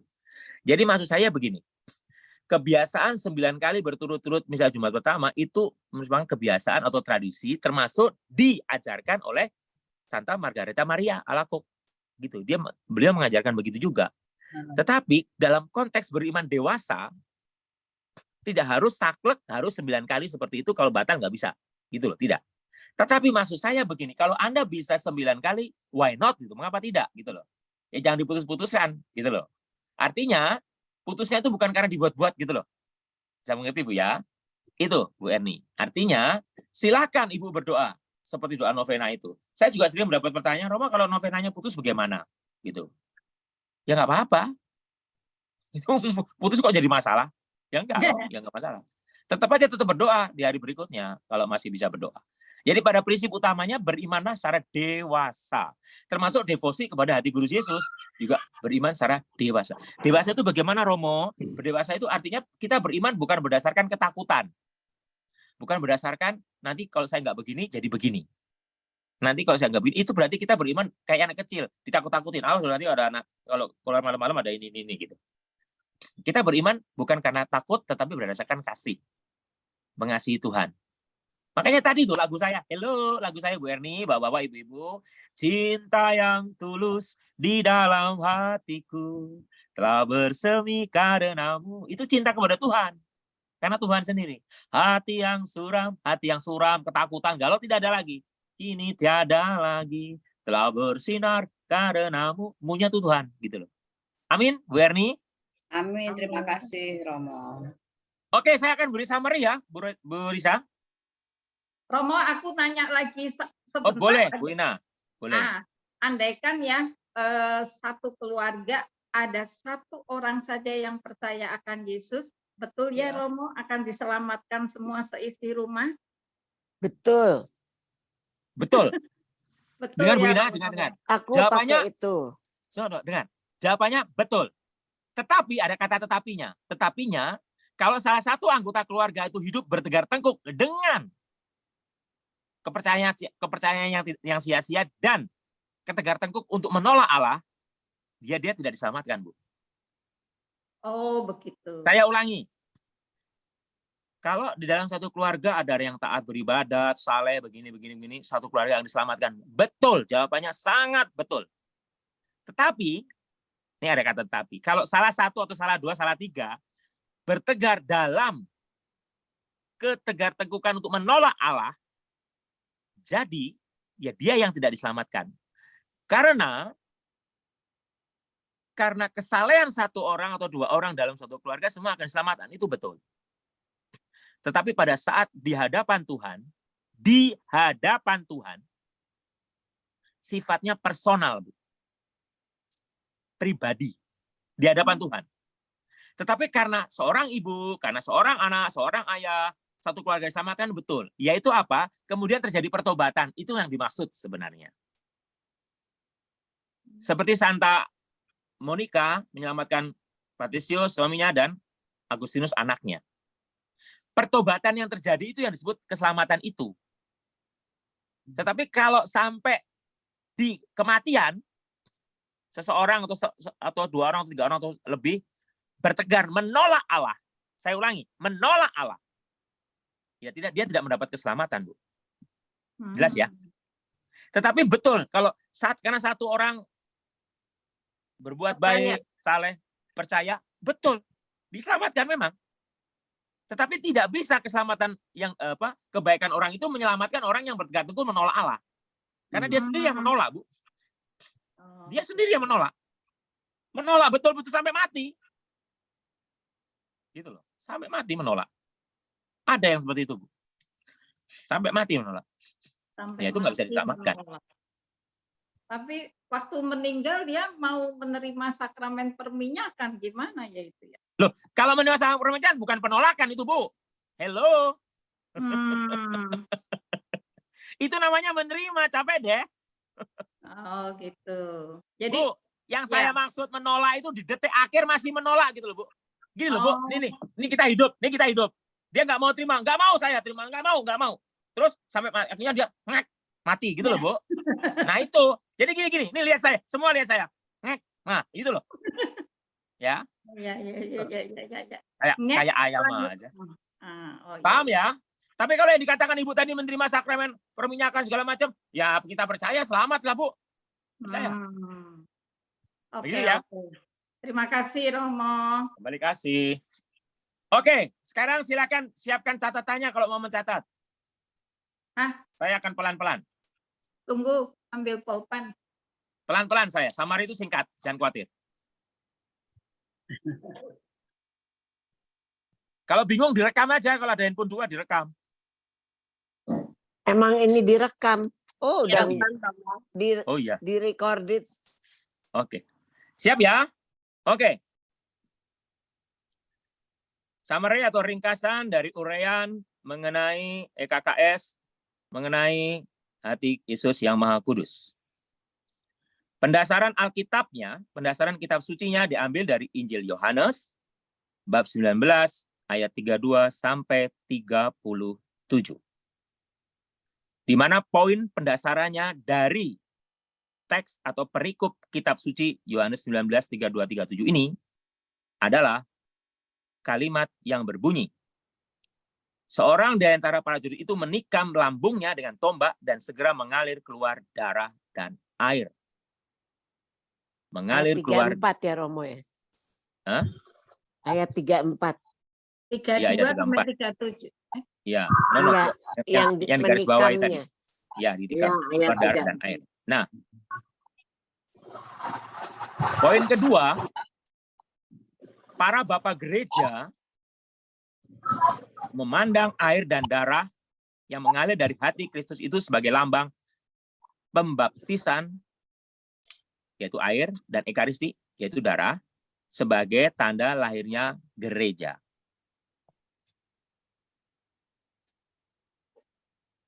Nah, mengapa? Yang ketiga, poin ketiga adalah mengapa digambarkan hati Yesus yang Maha Kudus? Karena hati atau bisa dikatakan jantung itu adalah denyut kehidupan. Sehingga hati Yesus yang Maha Kudus adalah denyut kehidupan gereja itu sendiri.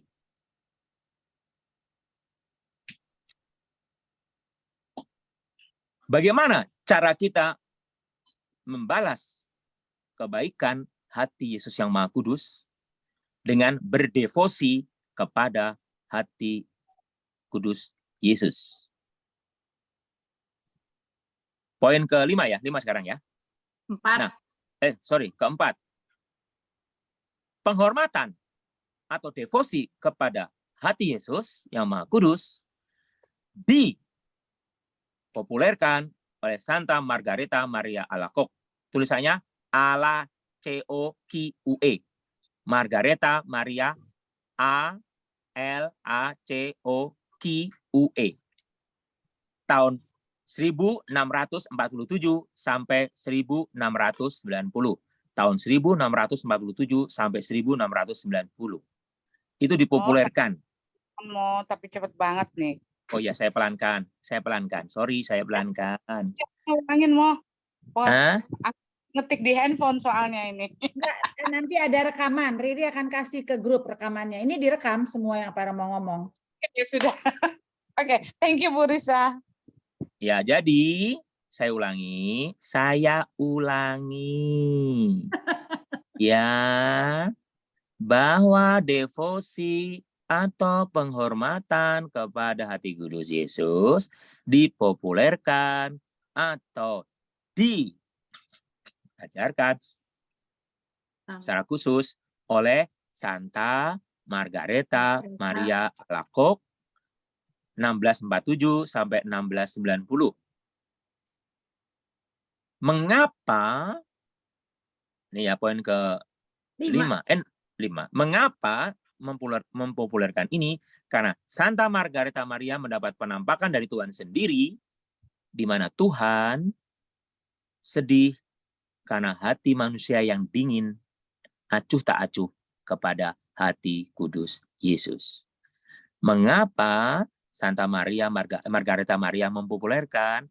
Karena Santa Margareta Maria mendapat penampakan dari Tuhan Yesus sendiri yang sedih karena hati manusia dingin, acuh tak acuh terhadap hati Yesus yang Maha Kudus. Dan Santa ini mengajarkan orang menghormati hati Yesus yang Maha Kudus. Begitu. Poin berikutnya adalah poin ke-5, ke-5 ya. 6. 6. Nah, kapan gereja secara khusus menghormati hati kudus Yesus? Gereja secara khusus menghormati hati kudus Yesus Jumat pertama. Secara atau pada hari raya tubuh dan darah Kristus. Itu. Dan secara khusus pada saat perayaan hati kudus Yesus. Begitu ya. Ya. Poin ke-7. Poin 7. Nah, pendasaran kitab suci yang menunjukkan bahwa Yesus sedih karena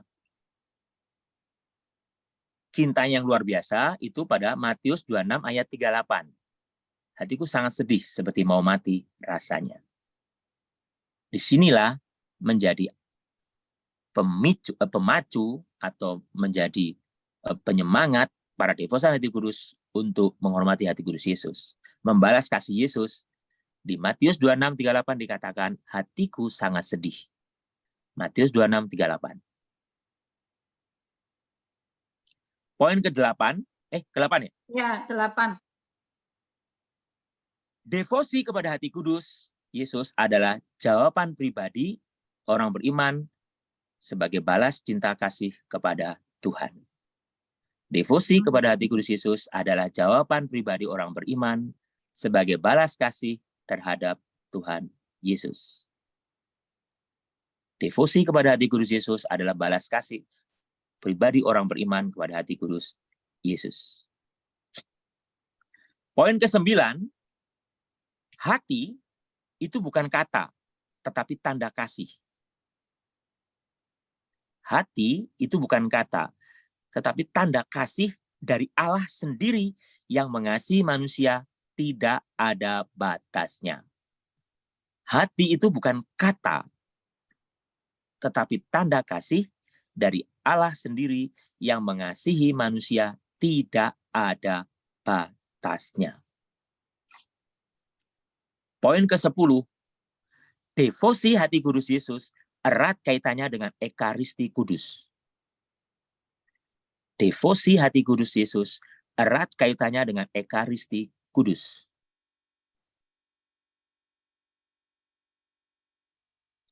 Dan ini masih poin ke-10 ditekankan oleh Paus Paulus ke-6 dan oleh Paus Yohanes Paulus ke-2.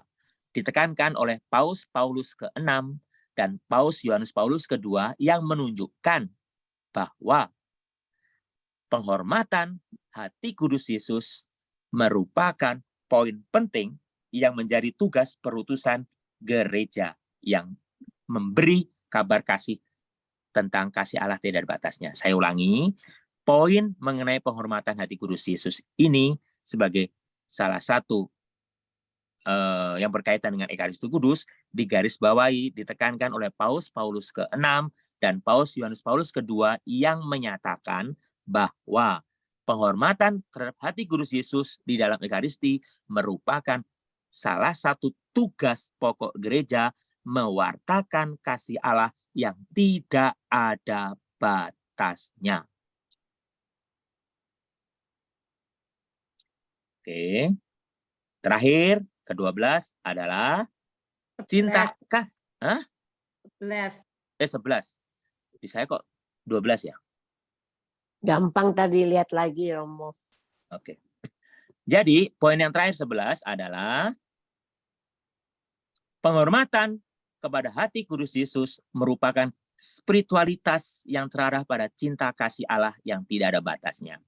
Penghormatan terhadap hati kudus Yesus merupakan spiritualitas kepada cinta kasih Allah yang tidak ada batasnya. Begitu saudara-saudari? Selesai. Saya kembalikan kepada Ibu Risa yang luar biasa. Wah.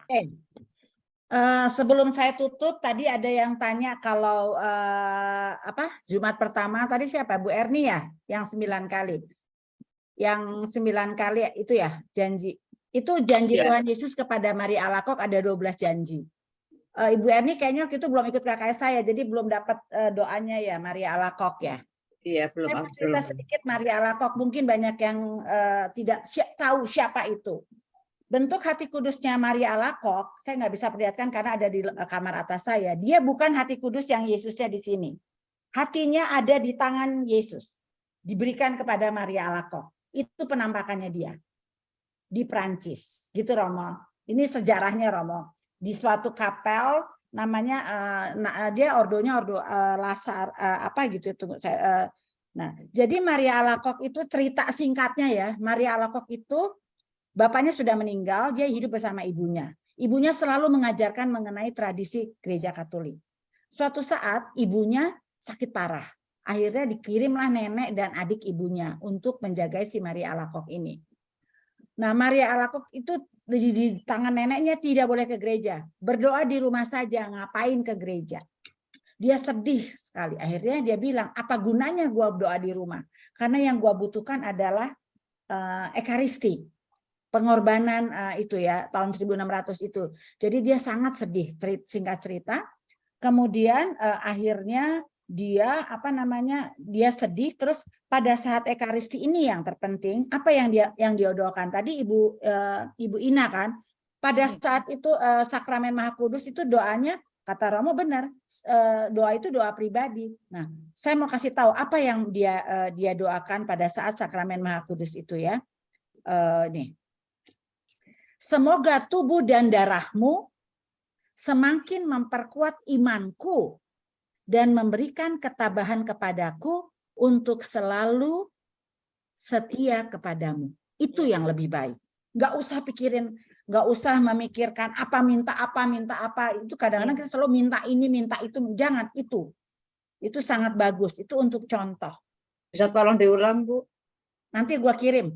Aku kirim ya di grup ya, nanti baca ceritanya sendiri ya. Ini cuma ulasannya aja.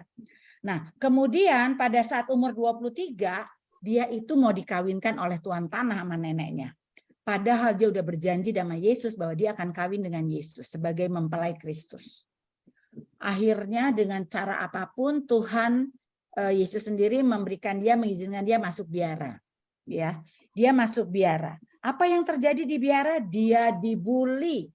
Setiap yang diberikan pekerjaan kepada dia gagal. Ya kesal juga dong kepala biara ini, gimana sih ini suster ini setiap diizinkan nggak berhasil. Itu percobaannya dia, ya. Itu kisahnya Maria Alakok. Tunggu akhirnya namanya biara Parai di Prancis. Dia gagal terus. Nah, pada suatu hari di tahun 1673, Yesus menampakkan diri kepada dia yang sedang berlutut di dekat tangga altar. Saat itu terlihat olehnya Yesus tampak di hadapannya dengan pakaian yang sangat bercahaya, dan di atas hati suci itu ada api yang bernyala-nyala, dan di tengah-tengah terlihat sebuah salib indah. Di sekeliling hati itu terbentuk mahkota duri. Dan Yesus memberikan hatinya di atas tangannya Yesus sendiri, dia berikan kepada Maria Alacoque. Itu patung yang ada. Itu benar-benar very special. Saya punya patung itu dan saya sangat eman-eman, sampai heartnya aja udah agak-agak copel karena saya nggak bisa beli itu lagi. Saya dapat dari Italia. Nggak ada di sini yang jual. Jadi bukan di dalam hatinya begini, tapi di tempat tangannya Yesus. Kayaknya ibu-ibu KKS yang lain udah tahu dong, udah pernah saya kasih tahu kan. Nah, itu yang dia lihat, dan tangan kanannya dia menunjukkan hatinya. Dari tangan kanannya menunjukkan hatinya yang ajaib. Sementara tangan kirinya memberkati Margaret. Dari telapak tangan itu memancar ikatan cahaya.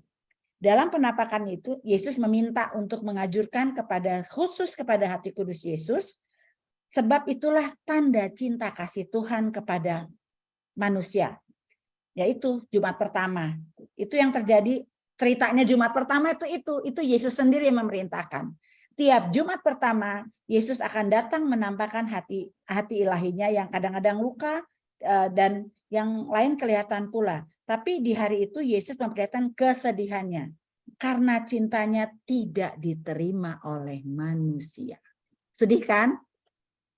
Ini untuk membangkitkan ibu-ibu, kenapa sih hati kudus Yesus gitu loh maksud aku. Ini dia tahu dia ditolak. Sekali peristiwa dalam sebuah penampakan Maria itu, Yesus menunjukkan dua jenis kehidupan. Dia menawarkan, Maria, aku akan beri dua pilihan buat kamu. Pertama adalah jenis kehidupan yang penuh kenikmatan, kebesaran, kehormatan. Sedangkan yang kedua adalah sengsara, kesedihan, dan kesusahan. Yang mana yang kamu pilih? Itu pertanyaannya kepada Maria Alacoque. Pasti ibu-ibu berpikir pasti yang kedua. No, dia tidak pilih itu. Itulah yang saya mau berikan juga kepada, saya berikan kepada ibu-ibu di KKS kemarin kan, bagaimana Stefani cara berdoa yang benar, kata Margaret Alacoque. Tidak akan kupilih yang manapun, Yesus. Kehendakmu sajalah yang akan kuturuti. Sama seperti yang saya kirim, saya udah kirim kalau nggak salah. Berdoalah Tuhan, berikanlah apa yang terbaik buat saya. Kalau permohonan saya bukan baik buat saya, lupakan. Bisa nggak berdoa seperti itu? Itu indah, itulah yang Maria Alacoque katakan. Saya tidak memilih dua-duanya, gembira atau apa sedih, enggak. Tetapi terjadilah padaku apa yang Tuhan mau padaku. Apa yang terjadi? Yesus tersenyum melihat jawaban Alacoque. Tidak akan kupilih yang manapun kehendakmu saja yang akan kuturuti. Wajah Yesus lihatnya semakin berseri. Dan kemudian Yesus menjawab, jika demikian terimalah tanda kasihku yang maha besar. Kemudian diberikannya kepada Margaret sejenis kehidupan yang kedua, yakni sengsara. Sejak saat itu amat banyaklah penderitaan yang harus dipikul oleh Margaret hingga ia menyampai kesucian hidupnya. Tanda kasih Yesus berupa 12 janji hati kudus Yesus, yaitu bla bla bla bla bla. Yang belum punya kasih tahu, nanti saya akan kasih. Ada leafletnya soalnya. Terlalu banyak 12 sudah sebutin. Aku akan mengadukan banyak lah ya. Itu. Begitu Romo, itu latar belakang. Kenapa saya begitu semangat menceritakannya? Karena saya punya patungnya dan saya tahu ceritanya. Seperti yang saya sarankan, patung-patung yang ada di rumah ibu itu hanya patung biasa. Kalau ibu tidak menilai nilai dari patung itu, apakah menambah iman atau tidak. Karena setiap patung punya cerita, punya kesedihan, punya kecintaan kepada Tuhan. Kalau hanya dipajang nggak ada artinya. Itu hanya patung, bukan apa-apa.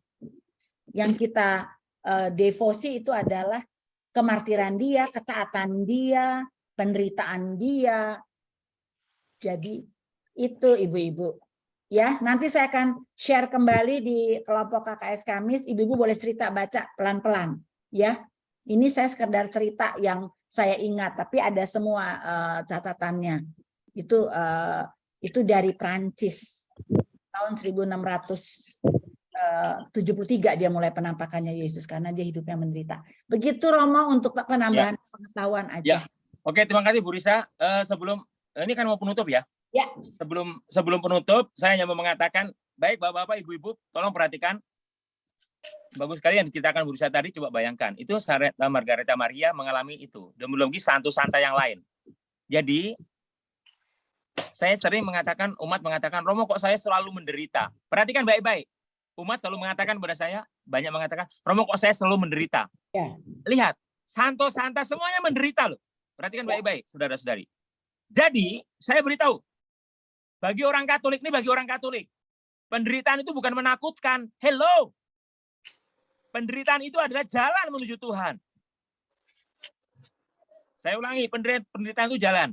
Berjuanglah melalui pintu yang sempit. Tadi Santa Margareta Maria mengalami luka Kristus. Padre Pio mengalami luka Kristus. Banyak lagi satu santa. Jadi, inilah ironisnya menjadi pengikut orang Katolik itu. Ironinya, derita itu justru berkat, gitu loh. Ya. Jadi jangan ditolak. Begitu saudara-saudari? Hello? Hello. Oke, saya berdoa ya.